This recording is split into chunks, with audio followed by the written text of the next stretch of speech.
ताज़ा 3 अक्टूबर का मैटर है। 9 के लगभग किसान वहाँ पे कुछ मारे गए, उसमें कुछ जनमानस भी था, एक पत्रकार की भी मृत्यु हुई वहाँ पर। इस विषय में आपका क्या कहना है? किस किसान की बात कर रहे हैं आप? आतंकवादी, गुंडा, मवाली किसान की बात कर रहे हैं या देशभक्त किसान की? मेरे समझ से तो किसान किसान होता है, ना तो गुंडा होता है, ना मवाली होता है, ना खालिस्तानी होता है।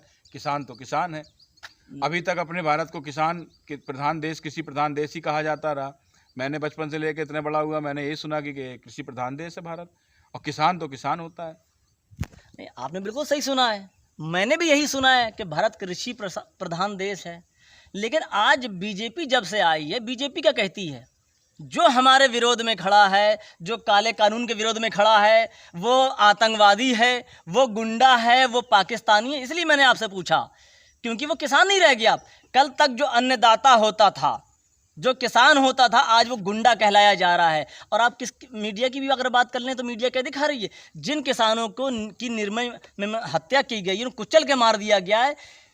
और मंत्री का पिता ये बोल रहा, मंत्री का बेटा जिसका नाम आ रहा है, उसका पिता बोल रहा है कि मेरा बेटा उस रैली में नहीं था, गाड़ी नहीं चला रहा था।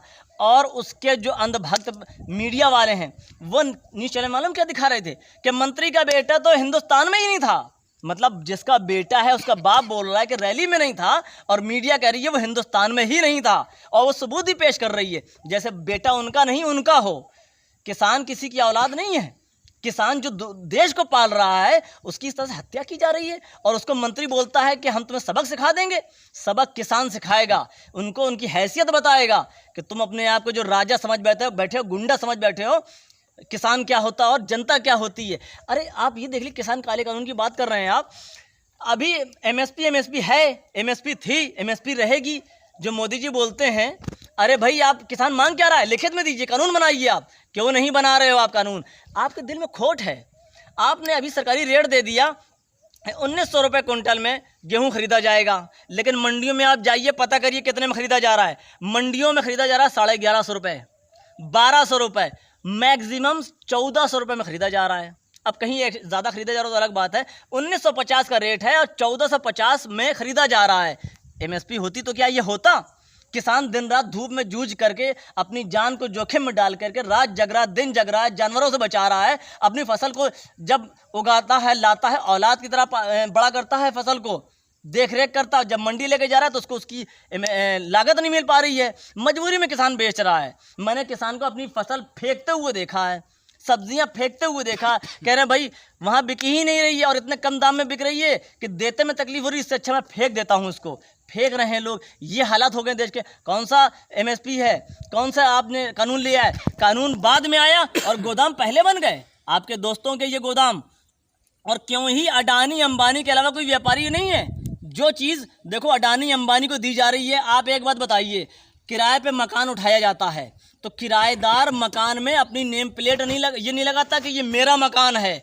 हम किसी दुकान में, आप किसी दुकान में, जनता किसी जगह पे अगर मार्केट में दुकान लेती किराए पे, तो मार्केट में मार्केट मालिक का नाम लिखा होता है, दुकानदार का नाम केवल उसके शॉप के अंदर होता है, मार्केट में नहीं होता। और हो क्या रहा है देश में, ये दिखाया जा रहा है कि भाई हम इनको किराए पे दे रहे हैं। अडानी को रेल दे दी आपने, उसमें अडानी रेल लिख के आ रहा। कितने गौरव की बात है कि हिंदुस्तान का नाम हटा दिया गया। हटाओ, हिंदुस्तान का नाम नहीं चाहिए इन बीजेपी वालों को। अडानी रेल चाहिए, उद्योगपतियों की रेल चाहिए। मकान मालिक को हटा करके किराएदार अपना नाम लिखेगा। कौन सा आप राज चला रहे हो? कैसा राज चला रहे हो आप राज नहीं कर रहे हो, उद्योगपति राज कर रहे हैं। ऐसी सरकार को खड़ के फेंक देना चाहिए, जो जनता को, गरीब को, किसान को कुछ ना समझे। हर जगह अपना आप, यहाँ किसानों की मौत कुचल के मार दिया गया। वो शहीद हुए, मैं कहूँगा वो शहीद हुए हैं किसान। और मोदी जी लखनऊ में आकर के बड़ी बड़ी बातें कर रहे, किसानों की बात नहीं की। किसी फिल्म स्टार को अगर जुकाम हो जाता है तो मोदी जी ट्वीट कर देते हैं। किसानों के लिए कहाँ सो रहे थे? कहाँ थे आप? लखनऊ में रैली कर रहे हैं और आप बता रहे हैं कि हम वहाँ फला जगह पे धर्म से जोड़ देते हैं ना। ये धर्म से अयोध्या को लिया है, भाई वो धर्म नगरी है, उसमें कोई शक नहीं है। अब यहाँ किसानों को मौत हुई, उनकी शहादत हुई, आपने उनको उस मैटर बिल्कुल ना बोलते हो अयोध्या में बोल दिया भाई 7.5 लाख दिए जलेंगे। और सब लोगों से मैं कहता हूँ कि आप अपने अपने घर में 2-2 दिए जलाएं ताकि और शानदार दिवाली हो। अरे भाई वो आपके कहने की ज़रूरत नहीं है। दिवाली हम सब मिल के मनाते हैं और पूरे जोश से मनाते हैं। आप क्या कहोगे? आपने तो खाली बर्तन बजवा लिए। बड़े बुजुर्ग क्या कहते थे पहले? खाली बर्तन बजाने से गरीबी आती है, मनहूसियत होती है। आपने पूरे हिंदुस्तान में बर्तन बजवा दिए और लोगों ने मोहब्बत में आपकी बात में आके बजा लिए। अब हर आदमी समझ रहा है कि हमने गलती की थी, तो अब आप क्यों बता रहे हो दिए जलाइए? आप कहोगे क्या इतने सालों से दिवाली मनाई जा रही, हम जलाते चले जा रहे थे, जलाएंगे? जो आपने अभी फसल फेंकने वाली बात कही, वो मुझे जहाँ तक याद है कि वो मेरे चैनल पे ही दिखाया गया था। और एक गरीब किसान था, उसकी टिंडे की फसल पूरी की पूरी तहस नहस हो गई थी, बर्बाद हो गई थी। और बेचारा काफ़ी परेशान था। तो मेरे ही एक सहयोगी रिपोर्टर ने उसको रिपोर्ट किया था और वो चैनल मेरे ही चैनल में दिखाई गई थी। और आपने वो न्यूज़ देखी, उसके लिए आपका तहे दिल से शुक्रिया।